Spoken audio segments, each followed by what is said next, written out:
खुदा है वही खुदा है वही खुदा है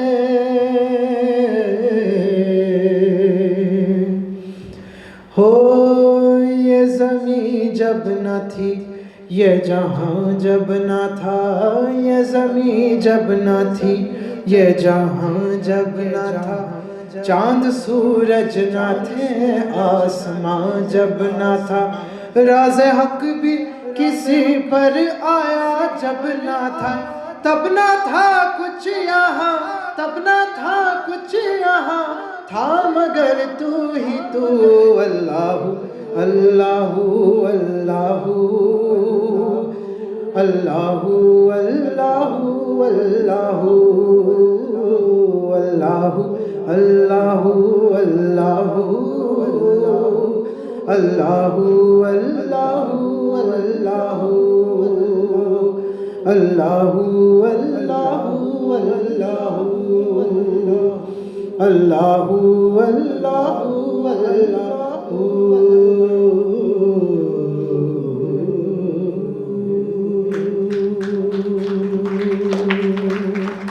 जज़ाकल्लाह जज़ाकल्लाह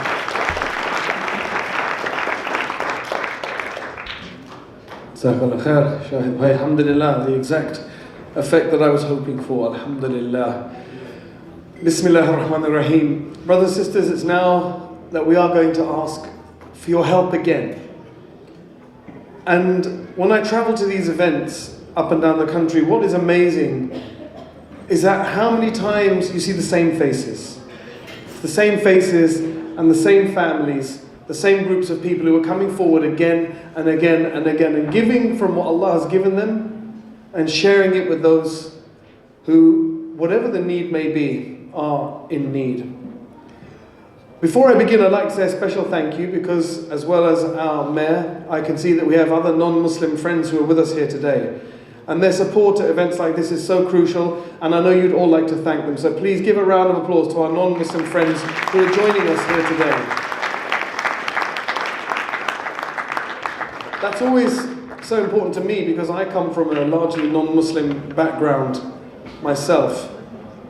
17th of March is one of the biggest days of my year, and that's because it's St. Patrick's Day, and I'm half Irish. But I grew up in a family that understood difference. Is there a plan that I'm not aware of?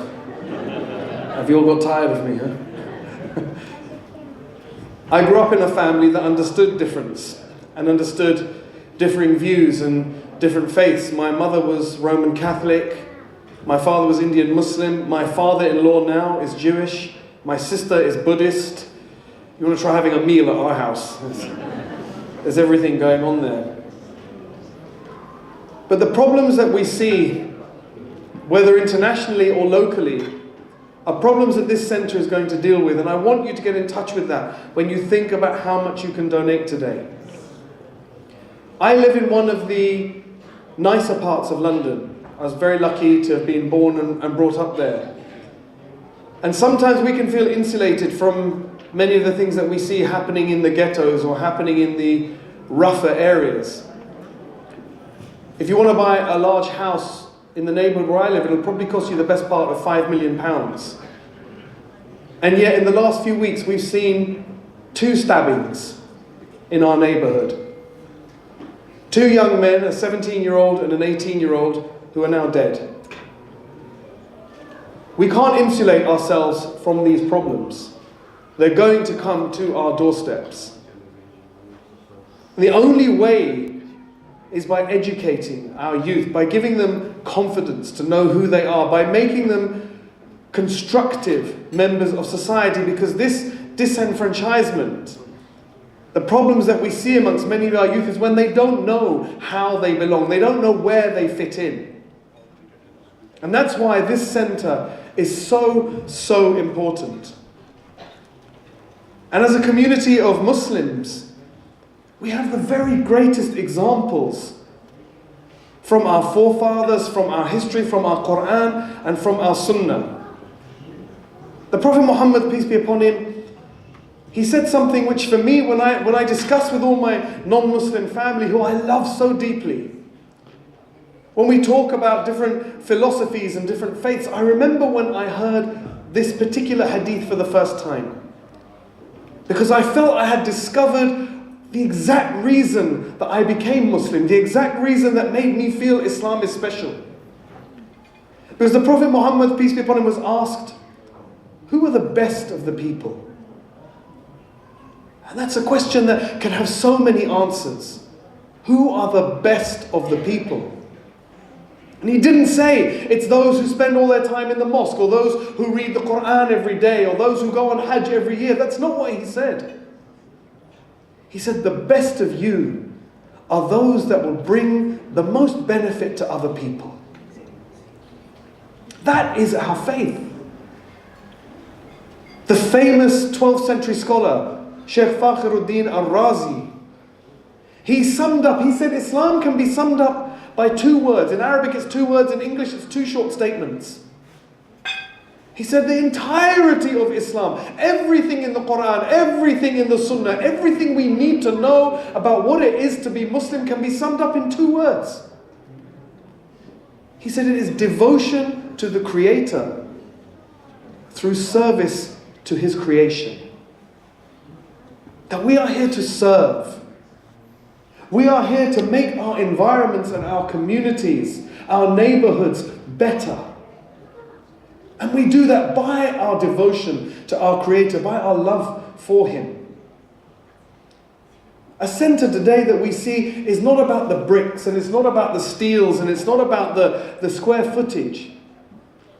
It's about bringing our youth and allowing them to know that this is our Islam. This is our message. Because you don't have to worry about far-right extremism if our youth are out there and they're serving the community and they're helping old people and they're building bridges with non-Muslims.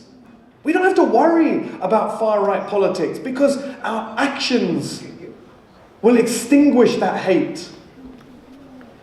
This is what this centre is about. It is about our future.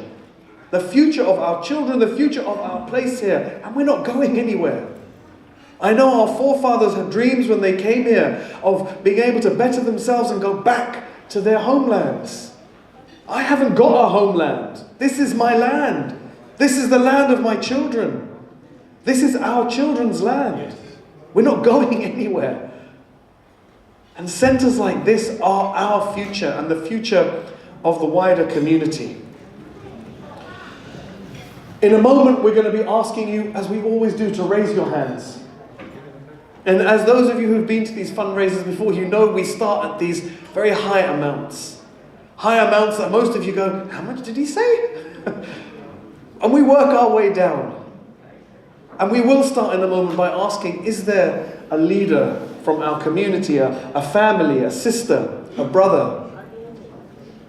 Somebody who believes in this project and in the immense greatness it can bring and benefit that it can bring to our wider community. I keep saying wider community. It's not about the Muslims. This is about our role as British people. This is about our role as members of this wider community. And we're going to ask, is there someone here who can start us off with an immensely generous donation of £20,000? Now, I don't want anyone to raise their hand yet. I want you to think about it. Because for most of us in this room, that's probably an impossible amount of money. For many of us, that's an impossible amount of money to give away. Some of us earn that sort of money in a whole year. But there are some amongst us who Allah has blessed way beyond the wildest dreams of our grandparents, the wildest dreams of our parents. Are you coming to? I'm taking notes. Oh, he's taking notes. Beyond the wildest dreams of what we could ever have imagined for ourselves and our children. And Allah has blessed us, and He continues to bless us.